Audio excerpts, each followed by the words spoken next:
G'day guys, welcome back to another episode. You're watching Flashlight Crazy. Today, before I tell you what I'm reviewing, that's what's in my pocket today. It is the Okluma DC0. It is in titanium. It has a Nietzsche 519A 4500K emitter.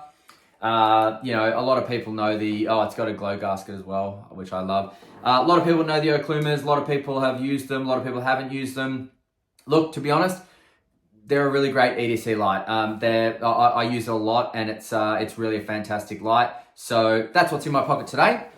But what we are reviewing today is the Dawson Machinecraft Hoku Clicky. Now, this is in aluminium, aluminium bezel, aluminium body, and I have a brass dimple. I chose the brass dimple engine. This also has the standard sized pocket clip there. And this actually has a Nietzsche 219B 3000K emitter in it because I wanted a great kind of around the house at nighttime light. So just check out the tint on this bad boy. Oh, let's get it back. Just beautiful. Just absolutely a beautiful, beautiful kind of rosy, orangey, yellowy kind of tint. Really great for nighttime, like does not disturb your night vision and blind you in the nighttime. So that's what we're reviewing, guys. Let's check it out. All right, here we are. We've got the Dawson Machinecraft Hoku Clicky. Now, it will come with a vape cell, INR 10440, 320 milliamp hour, 3.7 volt, max continuous discharge, 3 amp, flat top battery. I believe this is an unprotected battery. I don't think vape cell makes protected cells. Could be wrong, but I don't think they do. Now, here is your microfiber pouch, Dawson Machinecraft. Got a little tag there as well. Ooh, nice clip there. Nice little button clip you get there. And inside you get your card. So this was made on the 8th of the 1st, 24. It is the Hoku. It's in aluminium, but it has the brass dimple. And I got the Nietzsche 219B 3000K emitter in there because that, to me, makes the ultimate indoor house light. And it's got the FET driver 10440 cell. Okay, so there we go. Dawson Machinecraft. You love it. Now, the microfiber pouch is really cool, man. Inside here is such nice material. I just want to live in there sometimes, really nice. Now, pop that back in there, and it fits just perfectly in there as well. And have a listen. Oh, yeah, that's nice. Okay, so putting that to one side, let's zoom in and have a look at this bad boy. So, positive side towards the head, please. And screwing that up there. Okay, so first impressions. Beautifully made light, beautifully machined light, absolutely. I love the little taper at the top here. It makes it really comfortable for your pointer finger to rest on. Also makes it easy to give it a bit of a cigar grip or just a pen grip or anything like that. Not only does it look great, but it actually does feel quite nice. So in this size, I think that's quite a nice way to machine the light. Love the taper out here as well. Aluminium's not very heavy, so it's not top heavy. It's, I guess it's a little bit top heavy because of the brass dimple, but it's not like, weighing me down or anything. Now, take a look there. So that's the reflector and the emitter down there, which, look at this. Let's just not stuff around. Look at that beam profile. It's just this enormous orange, that's the emitter color, but it's actually not orange. It just looks orange in the camera. It's actually a nice, what would you call it? It's a mixture of yellow and pink, I reckon. It's really beautiful. I love it. But I'm more talking about the beam profile. It's just this enormous circle, a lot of light designated to the center, but then, you've got the outskirts as well. It's a really, really just a beautiful beam profile, this. So just looking at the front there, we've got the little machined bit here with some shiny stuff on it. I don't know. Sorry, I don't know the terminology, but it looks really cool. The dimples look great. I know you can get, what do they call it? I don't know. You can get the lines, but these dimples look awesome. I definitely wanted the dimple. And then we've got 3 more machined areas here with some shiny finishing inside there. I think it's shiny anodizing actually. And then, as I said, you've got that taper here. Another little beautiful finish here. Just looks gorgeous, doesn't it? Very clever and artistic design. Really, really nice. Now the Clicky is a reverse Clicky. So push it in, and then when you let go, it initiates. There's the moonlight, low, medium, high. This does have a FET driver, meaning that it is programmable, and I'll show you how to program that shortly. And I opted for black screws, but you can get stainless steel, and this has the standard size pocket clip. But what I'm going to do is I'm going to show you, because I always wondered what they would look like with a standard size pocket clip or a short pocket clip. So here's the Todai Slim, and here's the Hoku Clicky. And this is what they look like with a short pocket clip and a long pocket clip. But what I'm going to do now is just swap them. So I'll zoom out. So here I've got a Torx T10. So that's what it takes.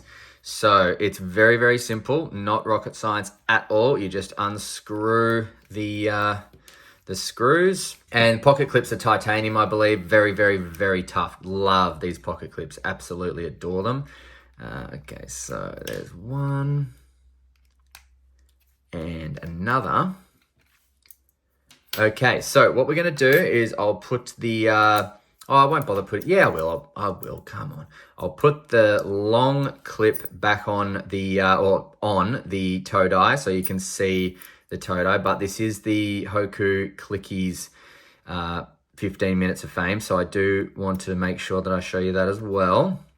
And it's really, really, again, simple. Find the thread and just thread it in. And what I do is I don't tighten them straight away. I get both of them in first, make sure that they're in properly, make sure that it's lined up the way I want it, and then tighten it. But I won't fully tighten it because I'll just show you. So that is the Todai Slim with the long pocket clip. And let's show you the Hoku with the short pocket clip, just so you can, if you're going to buy one and you're not sure what clip to opt for, then, hopefully this gives you a bit of an idea of what you might like. So that's almost in. Now I'll zoom back in. All right, so now this is what they look like. I haven't tightened it, so it's a bit wonky, but this is what they look like now. Todai Slim, Hoku Clicky with the short and the long pocket clips swapped out. So you tell me what you think, or you make your own mind up. But I'm going to swap them back now. All right, so now they're back to the way they were. So yeah, that's how they look. Again, just wanted to show you. I'll put the Todai away and we can focus back on the Clicky. So we'll do some measuramentos. Okay. So from head to tail, we got 91.08 millimeters. What a bloody beautiful size that is. Face width is, let's call it 16 millimeters. The thinnest part of the taper is 13.2 millimeters. What a beautiful taper that is. And oh, look at that. The tail, 17.75 millimeters. Nice. Didn't realize that the tail actually tapers thicker than the head. That's clever. No wonder it's so comfortable to hold. That's really clever. Nice. Okay, so we'll check the weight with the 10440 lithium battery in it. So the aluminium with the brass dimple comes in at 54.47 grams. Oh, and that's also with the standard size pocket clip. I'm sure it'll be less with the short pocket clip. But how cool's that? So that is just so compact, so light, great top pocket light, great, great standard pocket light. Just a phenomenal light. So I'll show you how to program the FET driver with the Hoku Clicky. Now, I messed up before. I said it was low, medium, high. There's actually heaps of outputs in this one that I've got it in. So I've got it in no memory, so it always comes on in your moonlight mode. Then Half click gets you to 1%, half click gets you to 5%. Another half click gets you to 15%, another half click gets you to 40%, and then another half click gets you to 100%. So that is the one I've got it in. That is number 18.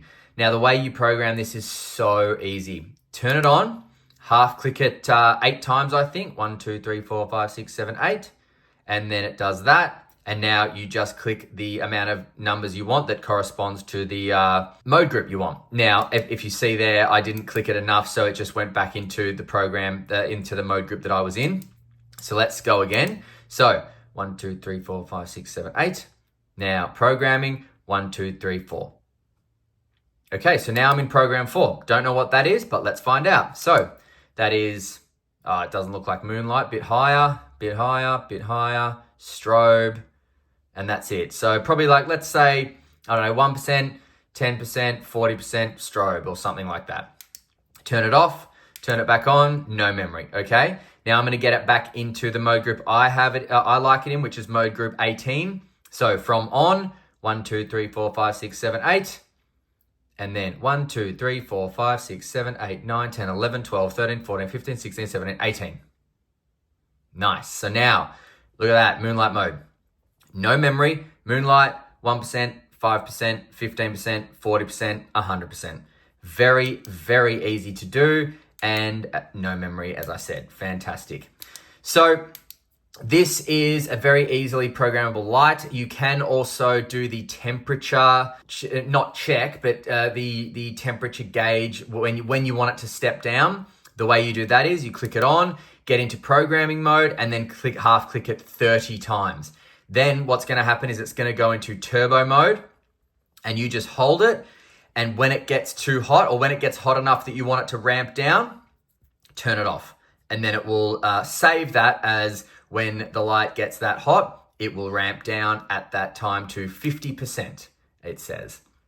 Very, very easy to do. Such a phenomenal, small, easily programmable light. And when you order this from Dawson Machine Craft, the standard emitter is, I believe, a 519A 4500K. But you can reach out to Joshua Dawson and request different emitters if he's got them available. Luckily for me, he had a 219B 3000K, which is what I wanted for my indoor light.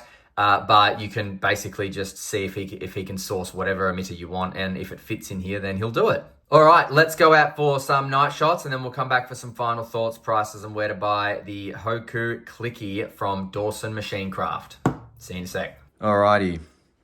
So I'm just doing an indoor night shot because this is what I use this light with, and I do feel like it's best indoors. So this is on moonlight, and then that's the first step up on the mode group that I've got it in. So this is just showing you what it does on the stairs.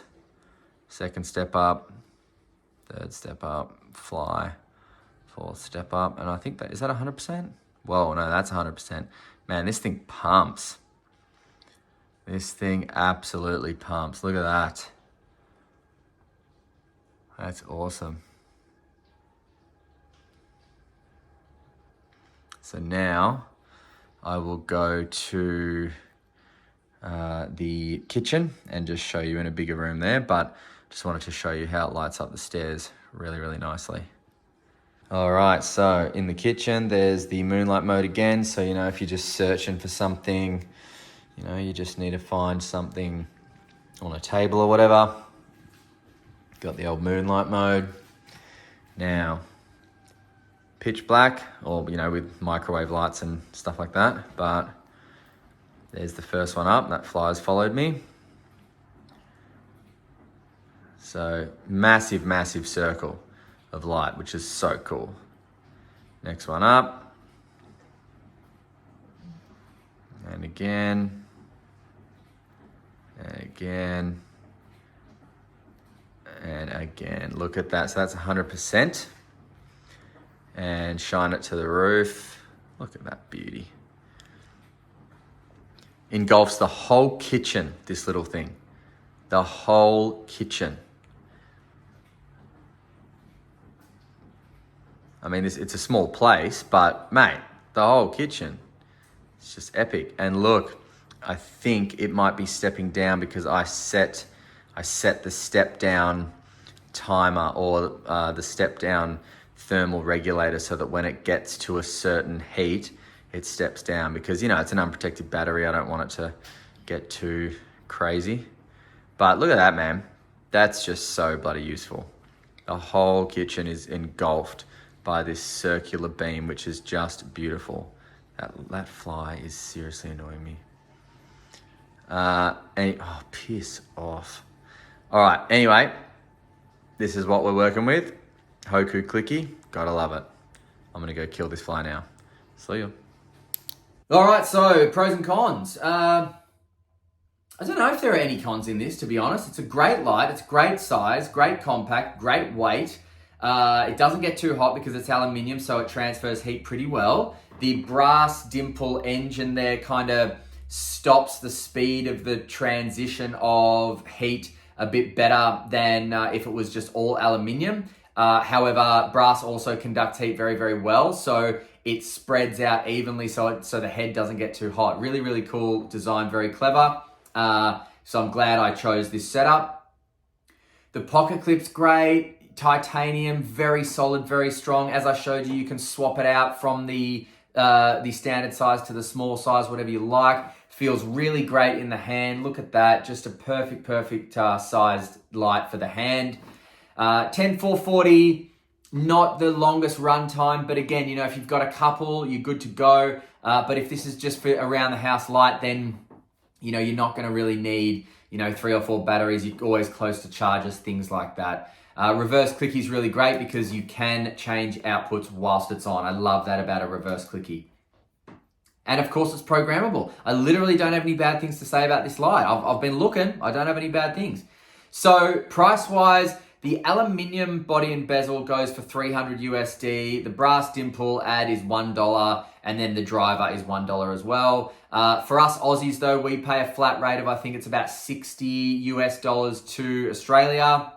So that, brings the price up to 362 American dollars. That's more than 500 Australian bucks for this little guy. So it is a bit of a hit to the pocket, but it's a great light, well machined. You're not going to be disappointed. And, if anything goes wrong, you reach out to Joshua Dawson at Dawson Machine Craft and, just let him know. I'm sure you can send it back. He'll fix it or whatever. So great light. As I said, nothing bad to say about it at all. If you are in the market for a really nice custom 10440 light that can be modded, that you can choose your different bezel and body and engine material, take a look at the Dawson Machine Craft Hoku Clicky. I will link it in the description below. So go check it out, guys. Thanks very much for watching, and until next time, stay cool and stay safe. See ya.